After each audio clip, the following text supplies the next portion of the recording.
Das ist der HSG Student Podcast. Mein Name ist Olli und zusammen gehen wir auf die Suche nach spannenden Geschichten und Persönlichkeiten von der HSG.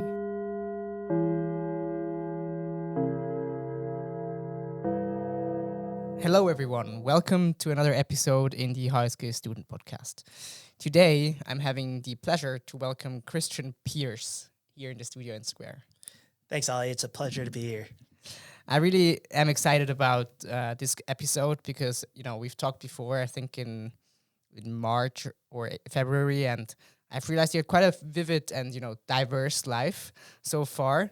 But maybe I let you just do yourself an introduction about you, and I thought about to make it a bit more challenging. I would ask you to choose maybe 3 adjectives that are related to you and your current work and interests, and along these adjectives, introduce yourself. Ooh, I like that. 3 adjectives. Let's start off with leadership. So I'm originally from the United States. My undergrad was in economics at the United States Military Academy at West Point. I graduated and was commissioned as a second lieutenant, so I started off as a leader. My first role was as a platoon leader, where I had a unit of 40 people in between the ages of 18 through 44 from all walks of life in the U.S., so that was a great experience. And then continuing that career, I ended up getting promoted to first lieutenant and captain, where I was an executive officer and was in charge of a unit of about 80 people at that point. Once again, all walks of life, so bringing people together. And then later on as a captain, I was also an air defense liaison officer. So working and advising colonel through general level in the Middle East, oftentimes Arab Air Forces, on what to do during our missions. So leadership would be the first adjective. The second would be, we're saying adjectives. Man, I'm saying nouns. You caught me. You caught me with this challenge. I would say charismatic then. If we're talking about leadership, going back to what I was saying about West Point and everything I had done there, everything I had done as a military officer, you can't get anything done unless you motivate people as a leader. And one of the big things is being charismatic as well. So then I would say the second adjective would be adventurous. I had that career in the military. I got out, went back to New York, worked there for a bit, but then decided to take an unorthodox path for graduate school, which led me to Rio de Janeiro, Brazil. So I went to the Federal University of Rio de Janeiro, Copiage Graduate School of Business, shout out there, and spent 3 years in Brazil. Throughout that time in Brazil, I also bounced around, had a program through poverty and development through the University of Cape Town and London School of Economics, Cape Town, South Africa, went to Bogota and Medellin, Colombia, helped a friend start his nonprofit there. I like the way how you said Bogota. Hey, gotta respect the culture, right? So then from there, pivoted back to the U.S. and then ended up, switching, and rather than settling for what seemed to be a bit more of the traditional career, coming to Switzerland, where throughout the pandemic and battling through that, made it to HSG. So currently, I'm doing a PhD in organization studies and cultural theory, the DOC program, with the focus of anti-racism and multinational corporations from a business and human rights perspective. Additionally, I'm working for the Competence Center for Diversity and Inclusion. And then last semester, I started as an assistant lecturer for the course Increasing Racial and Ethnic Equity and International Diversity Management. Then, so we've covered charismatic, adventurous. I would then say athletic. In my free time, I'm getting kind of old. I'm about to be 35 this year, but I've maintained martial arts throughout my life. I've been doing jiu-jitsu, judo, wrestling, Muay Thai boxing for the past 2 decades, Brazilian jiu-jitsu specifically for 19 of those years. I have a black belt from the Renzo Gracie Academy in Manhattan, so from one of the best schools in the world.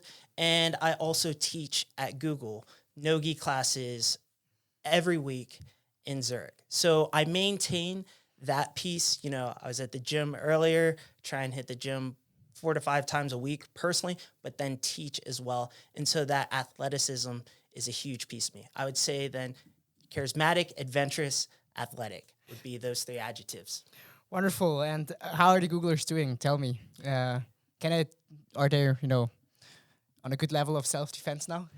They're totally getting there. They inspire me. Some of those people started not even knowing what jiu-jitsu was and are now doing great. What we see is with an approach that Google takes, it's extremely intellectual and academic. So there are a lot of overlaps between the way I teach there and the way I structure the courses or I teach here at St. Gallen. So I'm inspired. They're doing great. They're progressing.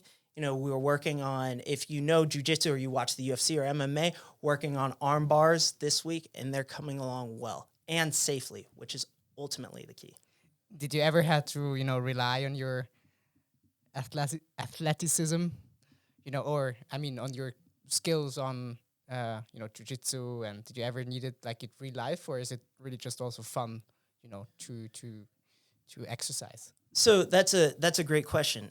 The more you train martial arts, or even, the training that I received in the military, the more you learn to de-escalate rather than escalate. So oftentimes, you might have a friend in the bar, or some people might try and approach you or start something, and it's all about de-escalation. So there were a couple times where I had to kind of position or angle myself in order to protect other people. But like I said, it's always about de-escalation. Ironically, something like martial art that seems to be slightly violent is actually one of the most peaceful activities or endeavors you could take. It's like the last the last step you take, that you actually use what you learn, and I think it's much more, a kind of way of living, right? Maybe there's usually also a philosophy behind, right? Absolutely. I mean, you look at the term jiu-jitsu, which is the gentle art, or judo, which is the gentle way. And Jigoro Kano, who founded judo from classical Japanese jiu-jitsu, really wanted to create that environment where people could train and have this way of life without injuring each other.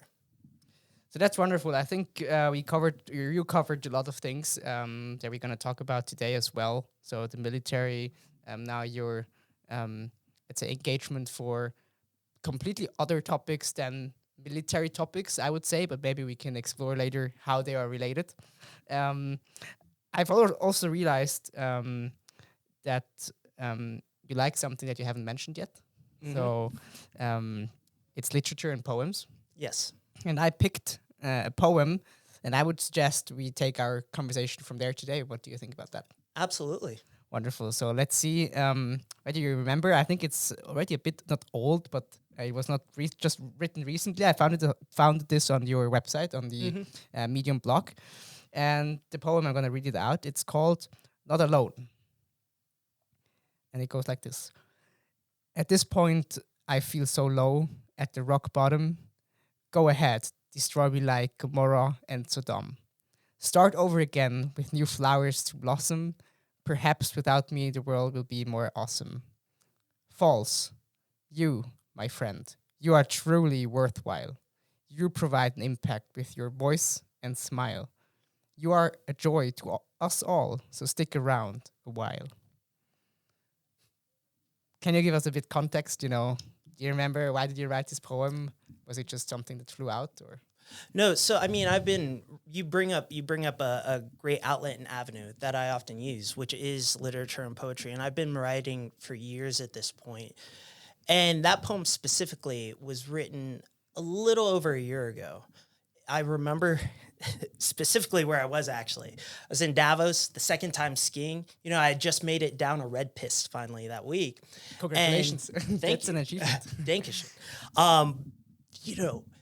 There were two big events that really occurred that week. One was the announcement of the Ukraine war, which, being a veteran and having been deployed, that really sat heavy on me.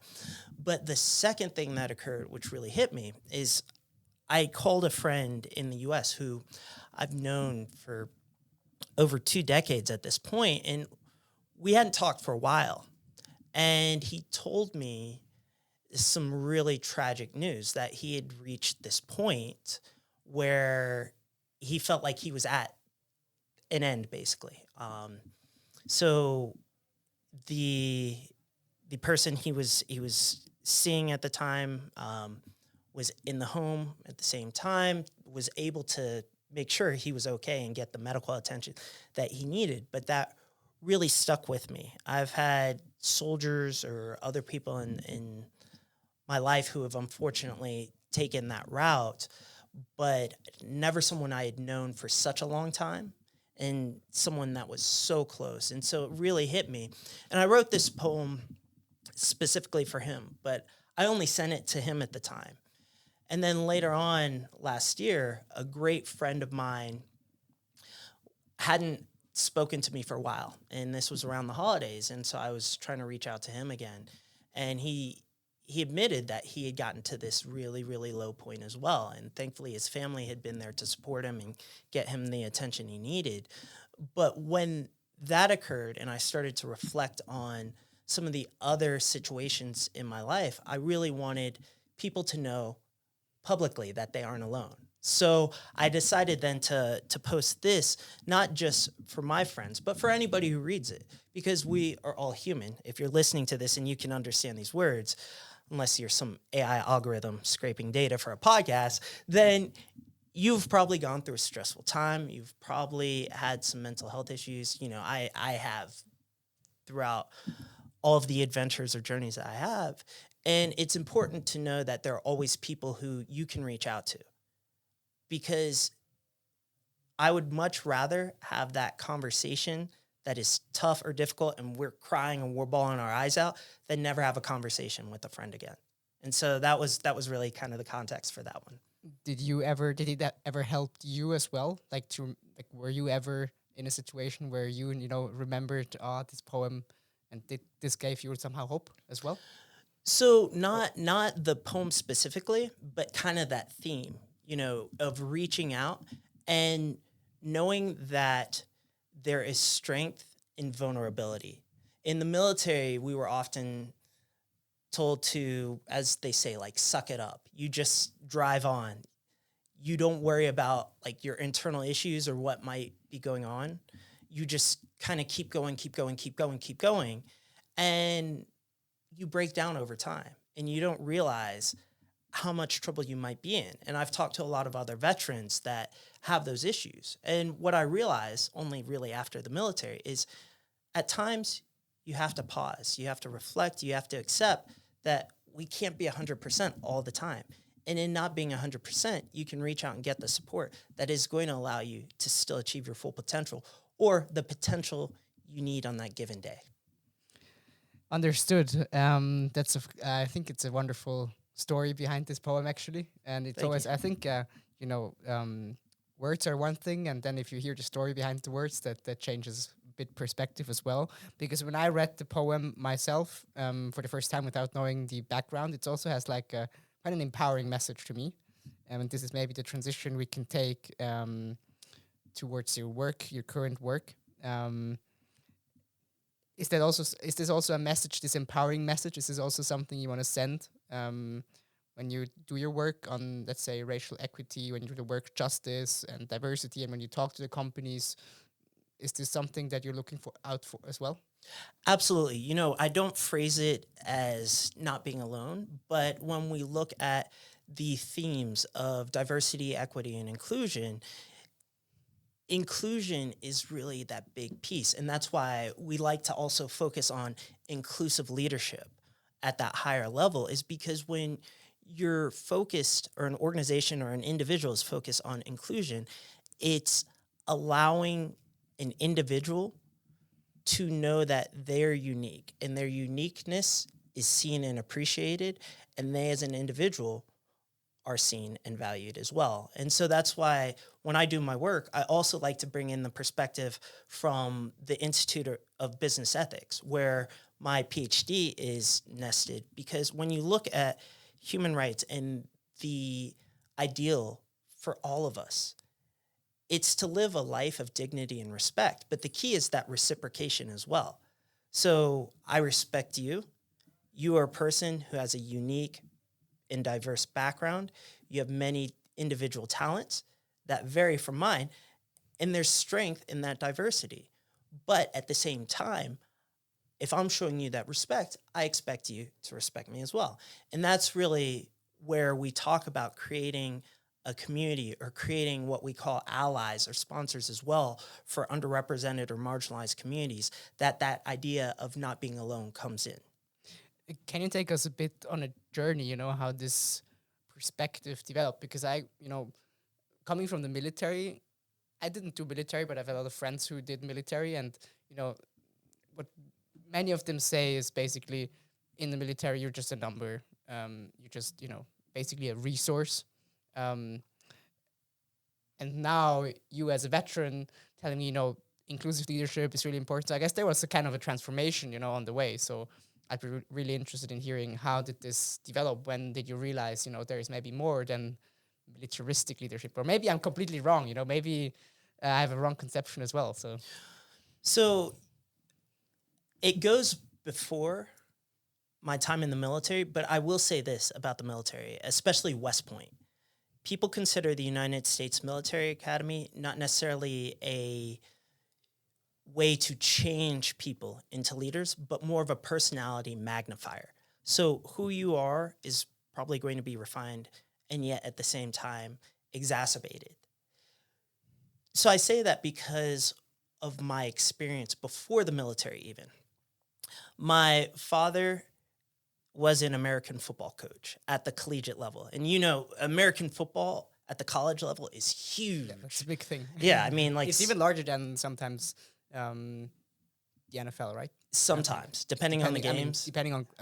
Referring to crowds, I don't think referring to wages is correct as well, but it's huge. Yeah. I mean, when you look at it, I think the last figure I saw from the NCAA, which might have changed, so don't quote me on this, it was about 70% of the athletic department revenue for a university comes from American football. Oh, wow. So it's huge. But my father coached at many different schools. And so on average, I was moving every year and a half between the time I was born to my 18th birthday, which gave me a lot of diverse experiences growing up. So, I was born in New Jersey, then lived in Pennsylvania, where it was Amish country. So getting to interact with like Amish people at a young age and see that was super cool. But then you go out. Maybe real quick explain what is Amish for all the ones who don't know. Great point. So the Amish, and man, that's a good question for me to have to define right now. I would say, they're very rural, traditional people who have kind of maintained their traditions. One of the reasons that the Amish came to the U.S. was also religious freedom, as many people, but they've kind of maintained those ways rather than go into modern culture. Like I said, don't quote me on that definition. That's my understanding. There's actually a quite interesting documentation from Galileo. I think 20 minutes. So it's not obviously not very complete, but it gives a sense of it for everyone that is interested to see an alternative style of living. Yeah. Sorry. No, that's fine. So yeah, I mean, there I was like 3 years old at the time, but then you bounce around and you see the Midwest in Ohio, and then I'm back in Delaware. And what another fascinating place for me was Morgantown, West Virginia, where you get to see really a rural, humble environment. And then I'm going to the South, where I end up going to high school in Athens, Georgia. My dad's coaching at the University of Georgia. So I'm having all these diverse experiences, mainly along the East Coast. So I still rep the East, but getting out to like California and stuff too at times. And you see that people are just people. People just want to live their lives. They want to spend time with their families. They want to have some good food. They want to have some good times and relax. And when you start seeing the commonalities that people have, you see more connection than division. So there were times where I dealt with racism or discrimination. I was made fun of because I looked different or because I was from the North. I was a Yankee.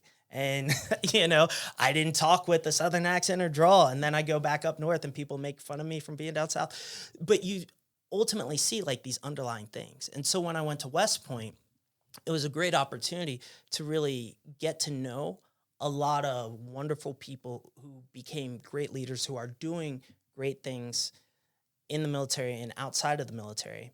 But what it really started to show me is how to bring people together. And so I used martial arts at that time as well and helped create the first jiu-jitsu team at West Point, which is now called the Combatives team.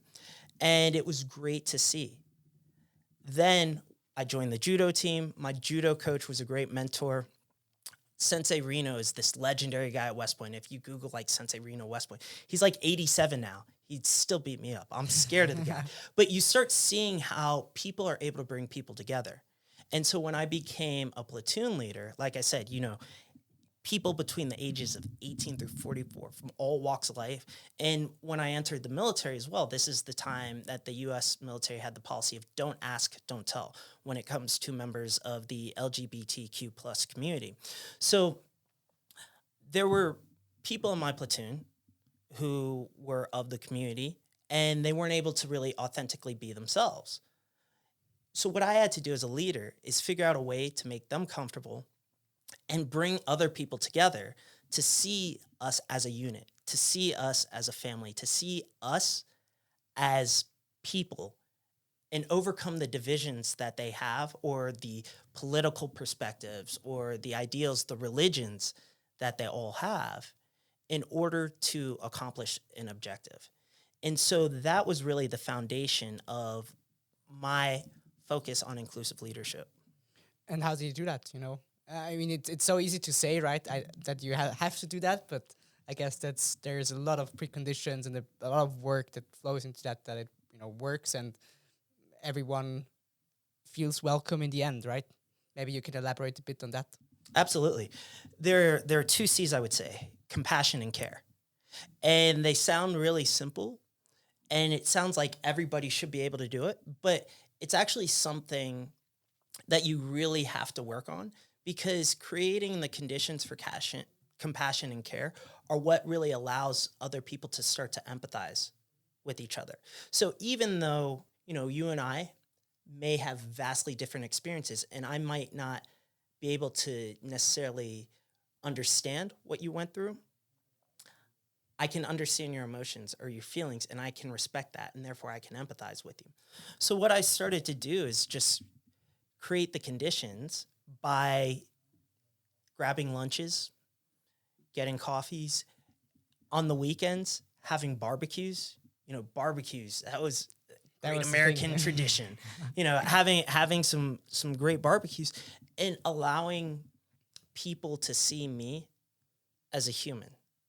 And still keeping, because it's the military, keeping a professional hierarchy, but at the same time letting them see, I've got parents too. My parents came down for one of those barbecues. I have my dog, like just these personal things, and opening up and being vulnerable, and then allowing them the space to speak on their own experiences. There were times I had to go to soldiers' houses to do wellness checks, and those were the soldiers who hadn't really talked to me. And then I see the conditions they're in. I'm like, let's talk. Let's figure out how to get you to a better place. Their rent isn't able to be paid because they've got too many loans from car payments, or they aren't really understanding how to balance their finances. Well, let's bring in somebody. Let's talk about it. There was a time I had to spend a night in the hospital with the soldier.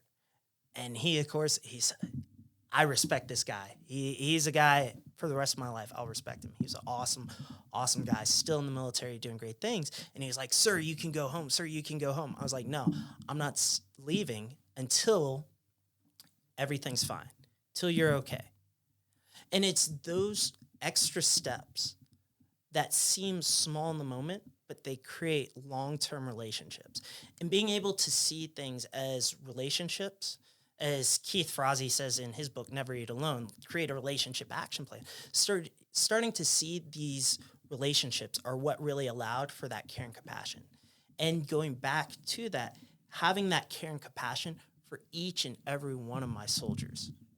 Even when I was taking charge, because my commander was out for 6 months. So as that executive officer, when I take charge of that unit and I've got 80 people, now double the size, I'm there still having, a 5-minute conversation with a 18-year-old private on UFC, on burgers.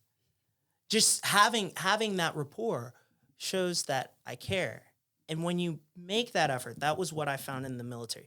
When you make that effort and when you're pouring into your soldiers, when you're pouring into those who are under you in an organization, that will come back.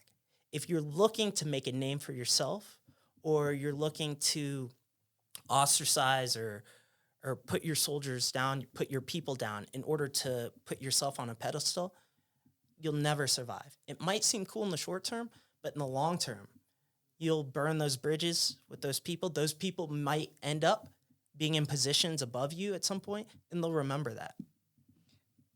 So to me, it really sounds also like the small things matter. It sounds also a bit, quite straightforward. Just be nice, right? Be genuinely interested, right, in the people. But did you also experience difficulties? Because let's say I could imagine,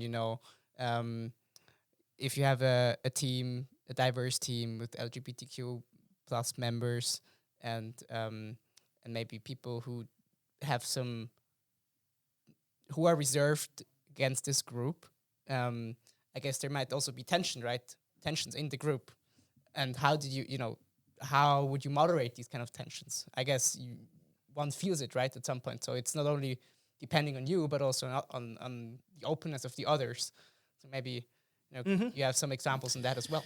Yeah, I mean, when you look at my platoon, going back to it, there were a few soldiers who are members of the LGBTQ plus community, and there were those who found out who were within the platoon and in the larger unit, which we call battery.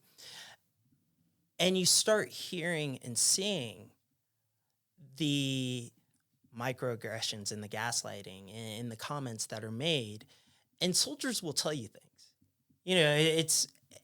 We're on a university campus. It's like being a professor and you have students, and students will come and tell you things if there's an issue, if you're willing to listen and they know there's an open door. So there were a few times when soldiers came and they talked to me about their issues. And what we end up doing is two things. You have that internal talk with the aggressor and the victim. If the victim is comfortable with it, I encourage that, but oftentimes it may have just been with the aggressor.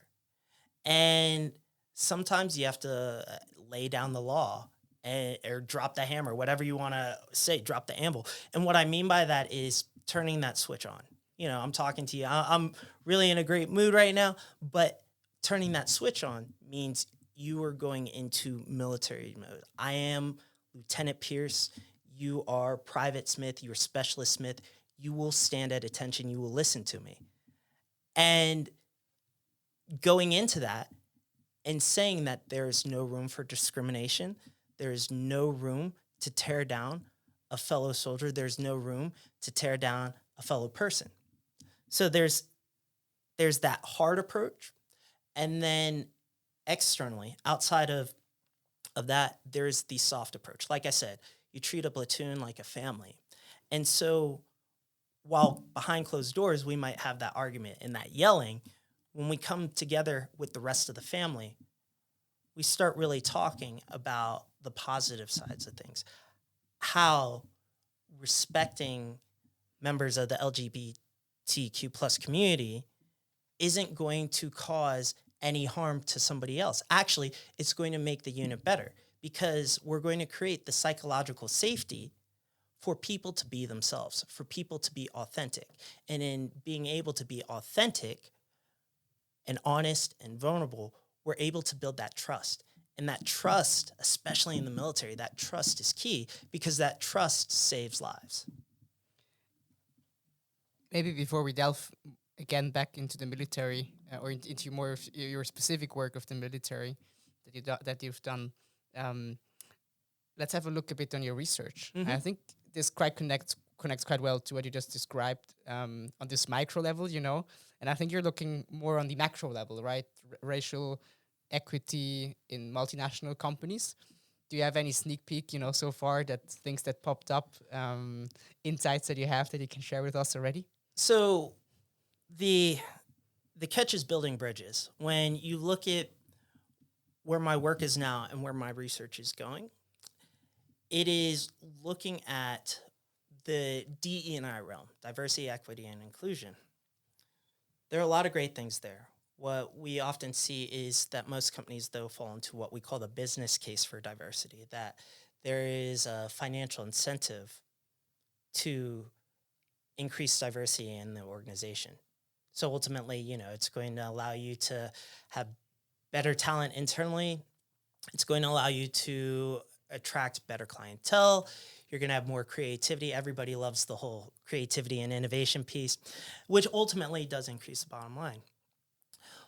Going from DE&I, you start looking at some of the other realms. ESG is a big one now, but with my personal research, I'm not necessarily going towards the route of ESG, but looking at the bridge from DE&I to CSR, corporate social responsibility. And then from there, political CSR.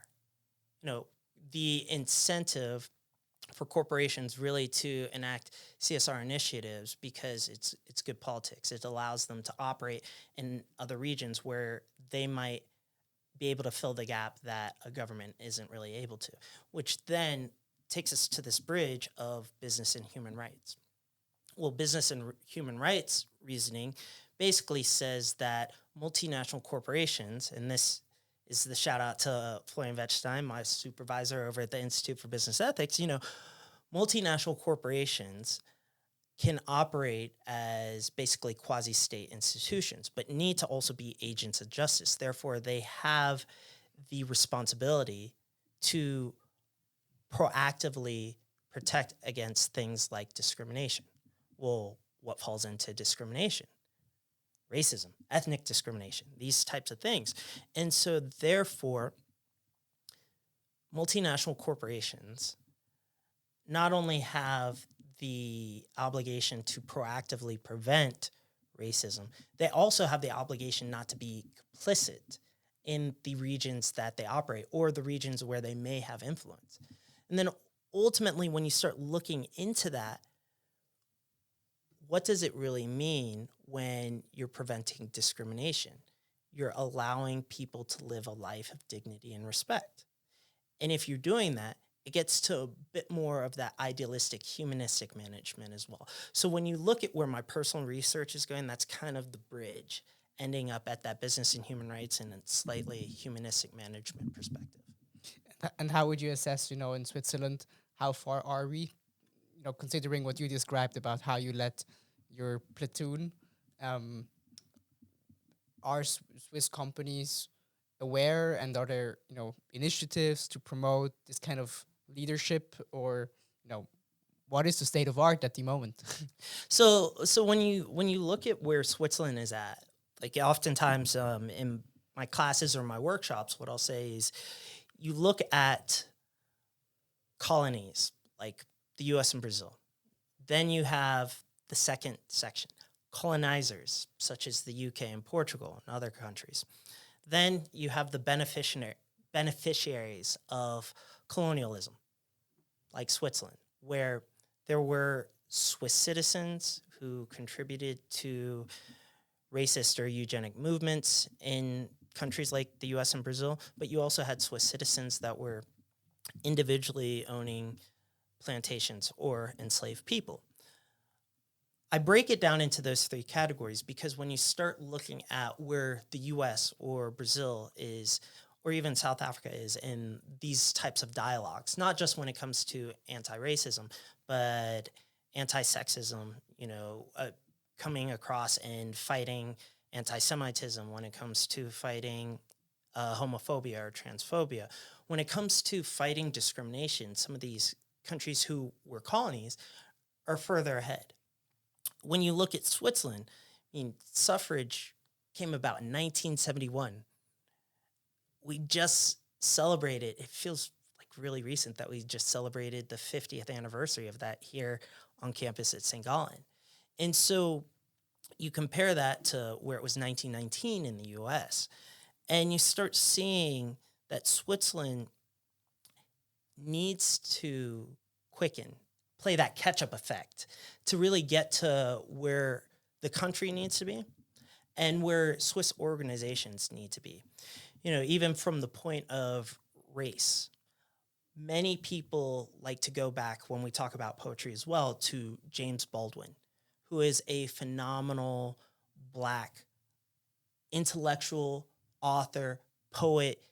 He was gay. He stood up at a time when many people weren't talking about LGBTQ plus rights, and he was out there talking about it through his literature. So I mean, this guy was really a trailblazer. And in 1953, he writes this essay, Stranger in the Village, which was then later published as well in this compilation in 1955, Notes of a Native Son. Well, Stranger in a Village is about his reflection being in a Swiss village with his partner to his time in the U.S. as a Black man. Many people like to go back to Baldwin and talk about his essay, and they're like, oh, this is really incredible. In the 50s, you have a Black man in Switzerland. And while what he wrote is very profound, the Swiss had interactions with Black people for hundreds of years beforehand. The problem is there's this denial that has occurred oftentimes when it comes to the dialogue. And this dialogue is often stifled because of the denial. It's this really toxic cycle. But George Floyd kind of pulled the lid on that. And what happened with his murder created a push for the dialogue where companies now were facing external pressure from their American branches or counterparts as well. So that helped speed up. But at the same time, we have Swiss citizens who are killed by police here as well. Roger Enzoy Wilhelm was killed in 2021, August 30th, and no one's talking about it. I mean, people are in small circles here and there, but on a wide scale, it's still not being seen. Never heard of that. Maybe I'm exposing myself, but I literally haven't. No, that's absolutely okay. No, that's fine. But that's kind of the point where many corporations are still doing things performatively because it was fashionable with Black Lives Matter, because of things like, washing. We've got Black History Month, so let's ensure we do something there. Even when it comes to like Women's History Month or Pride Month, they'll change their logo to a different color, but they won't actually create more equity within the company. It somehow resembles me that it goes back, to this authenticity, that you mentioned. There's this genuine interest that you try to enforce in your team. So do you have like a roadmap for companies that you work with to create this create this, let's say, more genuine movement? Absolutely. So at the CCDI, we have two things that really help companies. One is an overarching DE&I journey where we say, if you're starting off, this is what we're going to do to help you along your journey. And it's actually, when I saw it the first time, I was like, oh, this is like design thinking. For those of you who appreciate that or entrepreneurs, it's very reiterative and you might bounce around a bit, but ultimately you have that goal to get to. And within that journey specifically is something that I also picked up while I was in the military, which is what we call reverse mentorship. So it sounds exactly like the reverse of a traditional mentorship program where like a senior leader has multiple mentees that they're reaching out to, but it's slightly different. It's really about a oftentimes junior employee or somebody from a underrepresented group helping add perspective. So from my time in the military, like I had mentioned in the intro, I'm a U.S. captain in these air operation centers across the Middle East. And I'm oftentimes working with colonels through generals. And there were times where I actually had to educate myself a bit on some Air Force equipment. But, once I was spun up, as we say in the military, here I am advising them on their mission set. And so I'm adding this perspective, being the lone American oftentimes with them, in order to make things work. And not just make things work, but in order to save lives. Oftentimes we were dealing with potential fratricide, which is, friendly fire, which is a huge issue. And we had to have that trust, and they had to trust me to know that even though I was junior, I had the experience to advise them on what to do best. Same thing on the American side. Here I was, this captain, but then we oftentimes have some Air Force colonels or generals show up, and now I'm switching, and I'm having to culturally advise them on how to interact with their counterparts. And in doing so, really smoothing over those relations so that, they didn't do something offensive. Or, yesterday we started Ramadan. So Ramadan Kareem or Mubarak for those who are observing that. But that was even something, too, that I had to educate my superiors on the U.S. side about.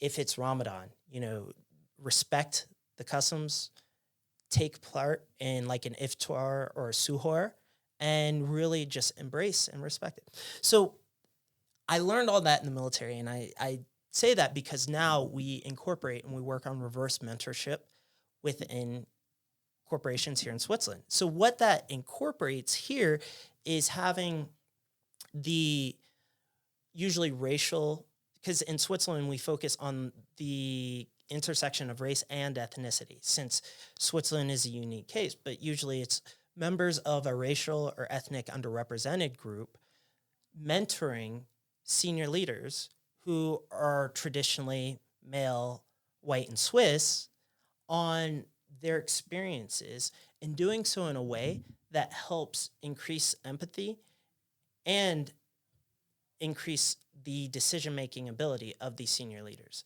So we've had a lot of success with that, and you hear a lot of great feedback from these mentees who are senior leaders because they're shocked by the experiences that their mentors go through because they've never had to.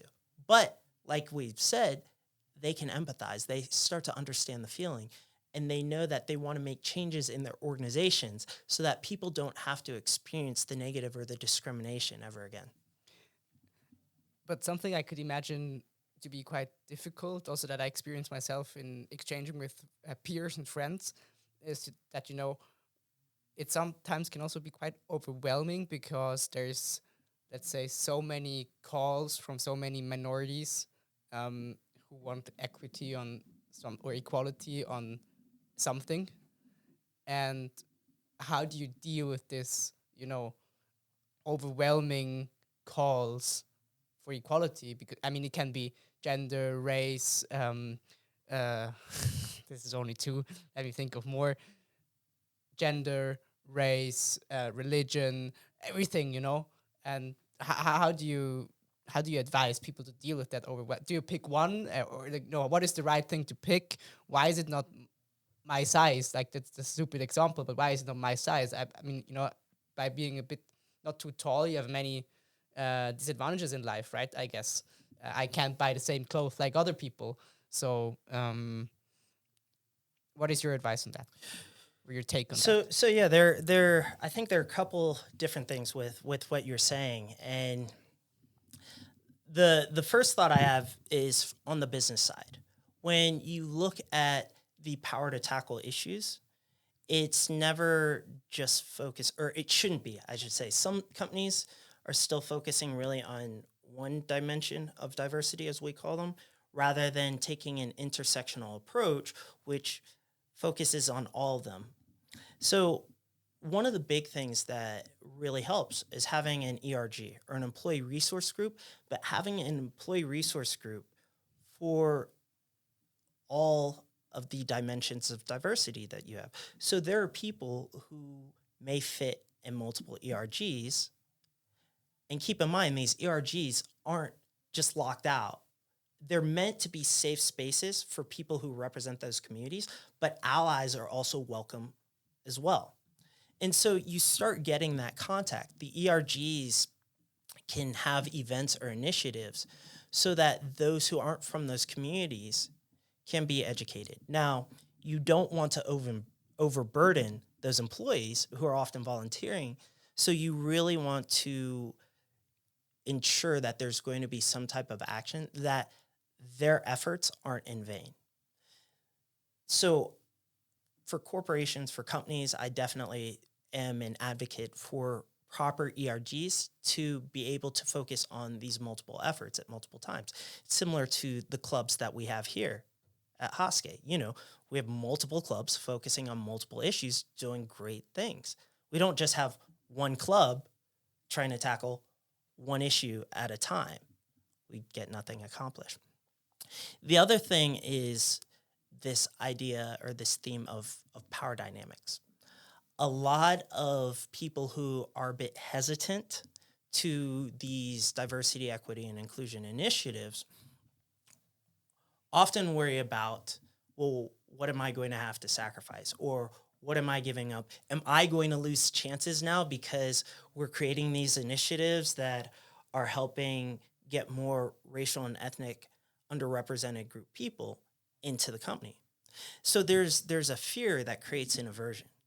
And what is important, this goes back to this inclusive leadership, rather than just inclusion and leadership being separate, is having the foresight and empathy as a leader to understand both sides so that you can create the buy-in for people who may be a bit timid to support these initiatives because they fear that it's going to hinder their own careers.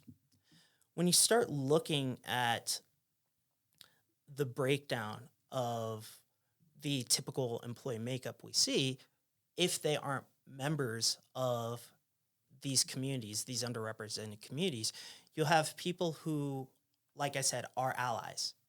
And when we talk about allies, it can be someone who doesn't even realize they're an ally yet, but they're just curious about the topic. And they're like, well, if I was in the same position, I would want somebody to help me, to going to that highest level, sponsorship, which is really proactively pulling people from those communities up, or not just opening the door for them, but pushing them through the door as well.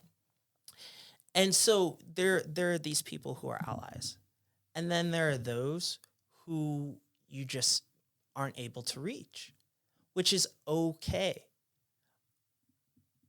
I might not be able to save everyone in an organization. You know, when I go speak at a company that has thousands of employees in Switzerland, let alone the world, I'm not going to be able myself to save each and every one of those individuals. But what I can do for someone who might not consider themselves an ally or might feel that, you know, some of this is wrong is plant a seed. So hopefully at some point in the future, that seed grows because other people have taken the time to care for that person and help water that seed so that they realize that all of these people are people just like them, that are humans who deserve chances that traditionally they weren't afforded.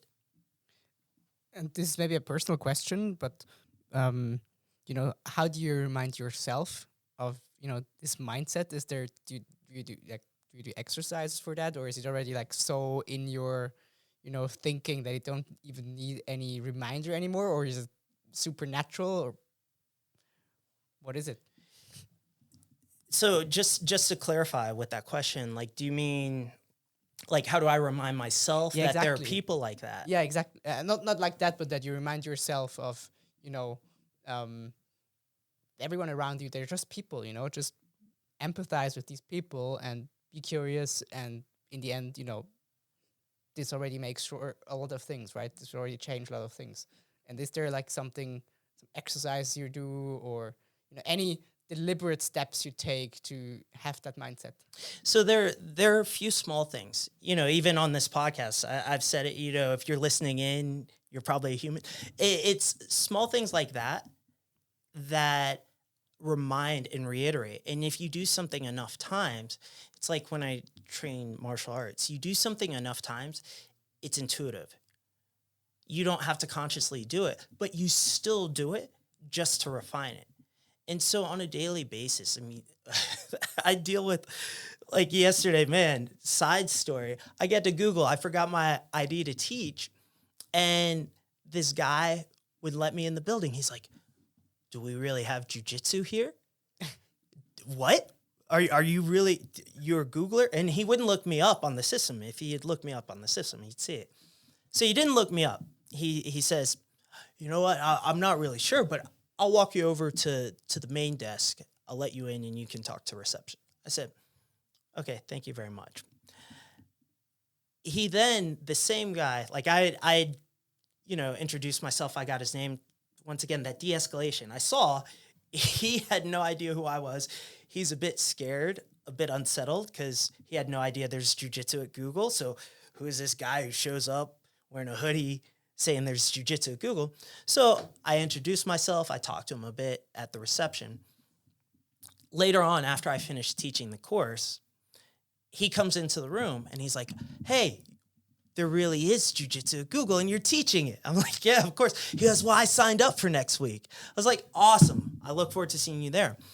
And I say that story because when you start to understand that we are all people, you start to realize that there are times where people might fear you. You might not fear them at all, but they might not have interacted with someone like you in a way that allows them to overcome their unconscious biases, to overcome their stereotypes, or to overcome the education that they've had in a system that has told them, well, this person is scary or this person is bad. And so in reiterating that to myself, when I'm having these interactions, I think, well, this is a person, if I was in that position, what would I do? Would I probably be a bit hesitant if I didn't know there's jiu-jitsu at Google?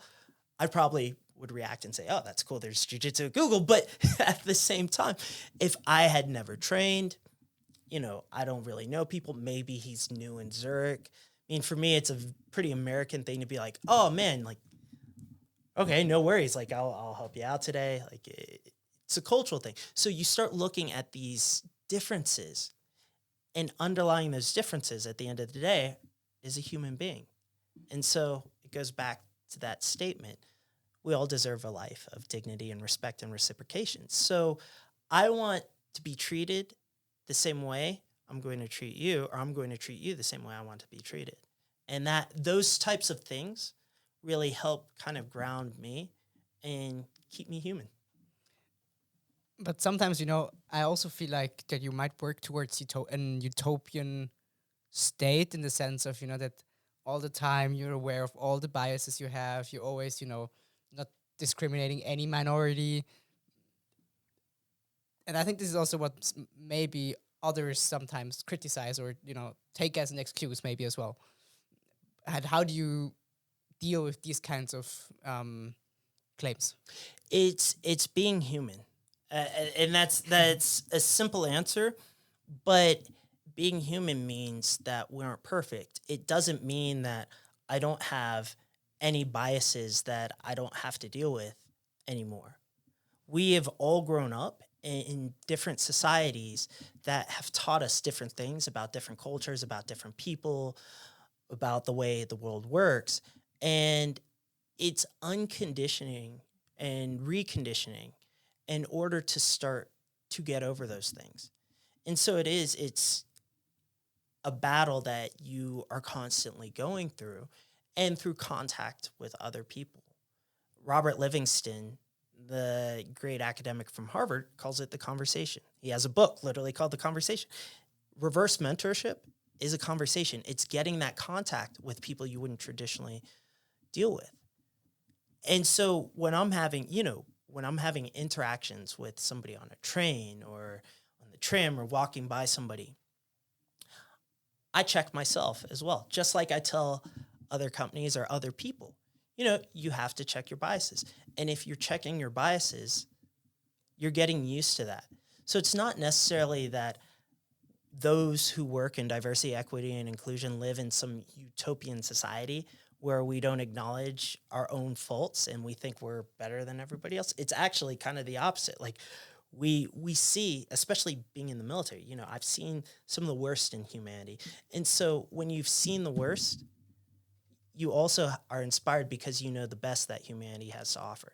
And in working on myself, working with my teammates, working with students, working with the people who we do workshops or projects for, it's ultimately getting to a point where we are diverse, inclusive, and equitable, where we understand the diversity that we have, but we're inclusive because we notice everybody's unique, but we aren't looking for perfection. We're looking for humans. And then equity or equitable environments, creating fair opportunities for people who might not have had something in the past or currently when you start looking at those dimensions of diversity. I have a final question.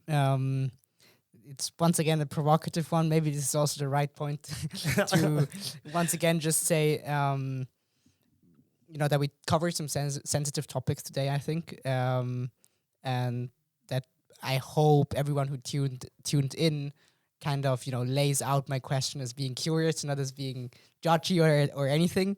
So that I hope I didn't offend anyone. If I did, I'd officially apologize here. But the final question is, equity, caring for, let's say, not having discrimination, all these kind of stuff that we talked in the last, I think 50 minutes.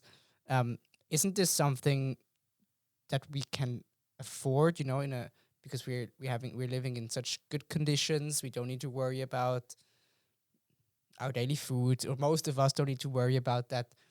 Isn't that something just that happens because we're just living in such a, prosperous world? What do you think of this statement? So I think there are two approaches to this statement then.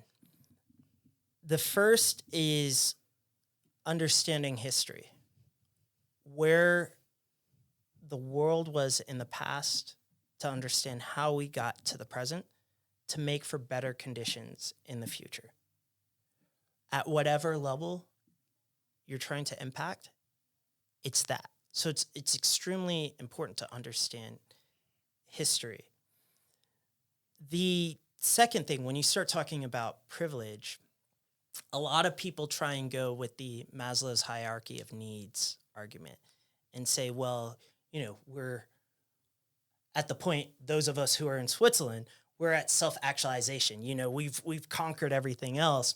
And other countries, as some people like to say, quote unquote, developing countries or Global South. Exactly, the global South, they don't have those opportunities. Well, there's two things within that statement. One, people mistake Maslow's highest hierarchy of needs. Yes, self-actualization was part of that, but the pyramid that is often used was created, I think, in the 60s or 70s by some management consultant. The highest level is self-transcendence. And when you start getting into what that really means or what Maslow meant, that's altruism. So helping others without any benefit to you. The other thing about that is this idea of the quote-unquote global South or quote-unquote developing countries. Most of those countries are dealing with systemic issues caused by countries who are fairly privileged, is one thing, going back to if you look at history. And two, even if they don't have that privilege, creating equity means creating fair opportunities, not just here in Switzerland, but in every region. So going back to my research, that lack of complicity for multinational corporations in regions where they operate, well, that means they need to be creating fair conditions. So there shouldn't be human rights abuses. There shouldn't be child slaves. And in doing so, that overrules the fact that we're in a region that's privileged. It looks at the pro-self versus pro-social argument and saying that we are all one community. We need to be pro-social. We need to create the conditions that if you are able to reach Maslow's highest hierarchy, where you are self-transcendent, you need to be truly helping other people. And in truly helping other people, you're empowering them by creating equitable environments so that they ultimately are able to live that life that they aspire to live, that they are able to have the freedom, not just of opportunity, but of choice. That if they have an opportunity, that they can turn it down, that they can do what they want, not because they've been hindered, not because they are in a situation that has systemically oppressed them, but because they have the freedom to be human. I think this maybe summarizes quite well what we've been discussing over the last hour. There were some topics that we didn't cover yet. So like the military, what did you do there? Like I think you're also quite into, the fight against anti-racism and the veterans in the US, right? Mm-hmm. So maybe we can cover that in another episode. For now, I think I'd close, but I have, the usual last thing that we're gonna do. All right. Are those story cubes? Mm-hmm. Not sure. Are you familiar with the concept? No, go ahead and Okay. So explain basically, it's quite a cool thing. You have I give you 3 dices, and you can roll them. And then there's some icons on them, and based on the icons that you get, tell me 3 stories out of your life. Maybe more interestingly, recent stories that remind you of something that we discussed today, or just something that you think that's fun to share. So I just hand you over that. So whatever icon comes up, whatever comes to mind, I tell the story about it. Exactly. All right. So I roll 1 dice first. Yes. All Go right. ahead. Let's see what comes up. Oh, that's off the table. And it's a whale, I think. Wait, let me pick it up. No, it's not a whale. It's it's not a whale at all. It's a Viking helmet. Yeah, exactly. Viking helmet.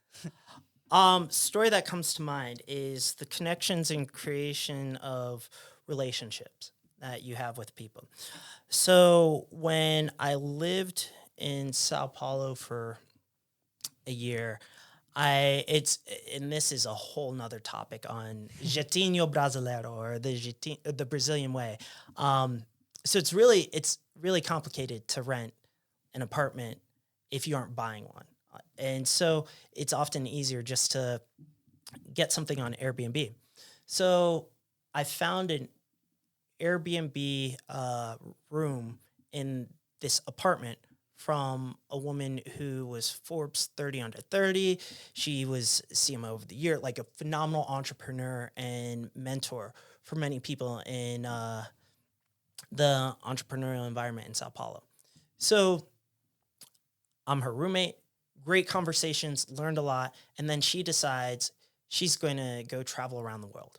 So then I go find another place to live, great place, like now have basically like my Brazilian aunt and uncle. But she ends up coming back to Sao Paulo after a while. And we catch up at this bar where you're wearing Viking helmets and you have like your drinks in like the horn that the Vikings drink. And so from there, we start talking about where to go next. And then we end up figuring out New York is a place to be. So she, while we're having these Viking helmets, drinking from these horns, decides she's going to move to New York. Nice. So she moves to New York, and I just saw her over the holidays. She's doing extremely well, like in the startup community there, and recreating the same successes that she had in Sao Paulo. And it's really inspiring to see. So that was what came to mind with the Viking helmet. That came up also unexpected, but I appreciate the story. It's very creative. Wonderful. Absolutely. All right, let's see. Let's see what's next. That is... Oh, I think this is an angry man. Oh, angry man pointing at me? This is you, playing your platoon leader role and say, in the 101 with the aggressor. Yeah, maybe there's something actually, else coming in your mind as well. I don't want actually, no, it's funny. You did impact the direction I was going with the story, but I'll take that route. So my first deployment, I'm a tactical control officer while being a platoon leader. And there was this guy. So in the U.S. Army ranks, he's E5, so sergeant, and he was the worst soldier. And when I say worst, I mean, worst performing. Still a great guy. Like outside of work, I really like this guy, but he could just not perform in the military. And so one night we were doing an operation, and we're in this vehicle that basically has all the equipment that controls Patriot missiles. So like, these are $2 million a missile. You could fire accidentally, start an international incident. And I walk in. I had just stepped out. Like I needed to go take care of some stuff in an operations center. I come back and this guy is asleep in the chair. And not only is he asleep, like it'd be different, like, he's kind of nodding off, but he's like laid back, like Snoring. like snoring. And I was like, I won't say his name, but I was like, Sergeant, get out. And they have this thing in the military called a command hand. You might not be able to see it if you're listening, but my fingers are straight and it's like just that knife edge. And I tell him to get out. And of course, like he's waking up. He's got that sleep face all over him and he bounces out of the vehicle. And I'm standing at the top of this vehicle and he's at the bottom and it's a full moon. And I just see like his eyes. I couldn't even really see his face. Like, Sergeant, this is it. If you can't handle it, you're gone. You are gone tomorrow. I'm sending you back to the U.S. And like without thinking, he started crying. And No way. he started crying, and I stopped, and I was like, look, man, you aren't going back to the U.S., but you really gotta clean up your act. and it really stuck with me, and it sticks with me now because it really made me think about, once again, escalation or anger, and is it really necessary? Can you really be an effective leader by being angry or being spiteful? And you can't at the end of the day. So yeah, I should send him a message and see how he's doing. But yeah, no, great guy, but funny night. So Don't tell him that you said, he's the worst soldier ever. So The last one. die. Would we consider that a map, or are we Yes. saying a treasure map? Well, A map. whatever you prefer. Let's say map. So once again, military story.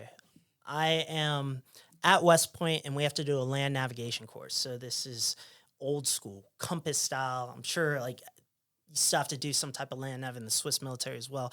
So I'm out there, and before we started, they warned us that if you see any black bear, because this is in the mountains of New York, just take off your Kevlar helmet, and if it rushes you, try and smack it in the head.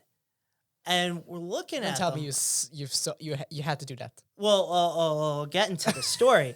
So I'm thinking about that. I'm like, nah. Like, one, bears, like they probably won't be around. They'll hear us. Or if I really have to hit one, it's not going to work. And so I'm reflecting on that. So I'm doing this land nav course, doing really well on it. And I stop and I sit down on a rock to plot out a point on the map, just like this die. And as I do so, I hear some rustling. And it's probably about right where that TV is. So for the audience, probably about 1.5 meters to 2 meters. And I'm thinking it's another cadet. So I turn, and it's this baby black bear. And I'm like, oh, man, what do I do right now? I'm like, well, I don't want to sit around. Usually a kid is not coming alone, right? Exactly. So I'm like, I don't want to sit around. And I stand up, and, at the time we're wearing these old Vietnam era stuff, like the equipment, the load bearing equipment and canteens. So everything's jingling. It's like, get. And this baby bear turns because it hears me. And we lock eyes. And what seemed like an eternity, but in reality was only 5 seconds, goes by. I'm like, we could fight each other and I could take off my helmet, but neither of us would make it out today. So I run, it runs, and I hear the sound. It's like, meh, like going to find its mom. I run down and I find one of the officers who's running the course. So I'm like, sir, found a bear. He goes, where? And I point up to this fire break in the woods. He goes and gets some soldiers and hops into a Humvee. And he's like, oh, we're going to get the bear. And so they drive up. And I'm not going in that Humvee. I don't want to deal with the bear anymore. And they drive up. And who meets them? The mother bear. So then it becomes this standoff between this Humvee and the mother bear. And neither of them are backing down. So I'm watching this thing. And finally, the Humvee pushes the bear back, but gets to the end of the fire break. So if it had gone further, it was going to fall off and hit a tree. So they had to back down. The bear stood strong and won the day. Okay, I see you had quite some experiences in military. It bit. reflects quite well your initial adjective, adventurous. So I think that was a wonderful excursion to some crazy stories happened to you that you made. Yeah, thank you for coming, for sharing all your insights on your research and your perspectives. I found it quite insightful, I have to say. And maybe, yeah, who knows, we might gonna see each other again for another episode on what do you do in the US military. So, yeah, thank you, Christian. And thank you for all the listeners who've tuned in. I hope you enjoyed this session. Leave us some feedback. And otherwise, I wish you a great rest of the week and see you soon.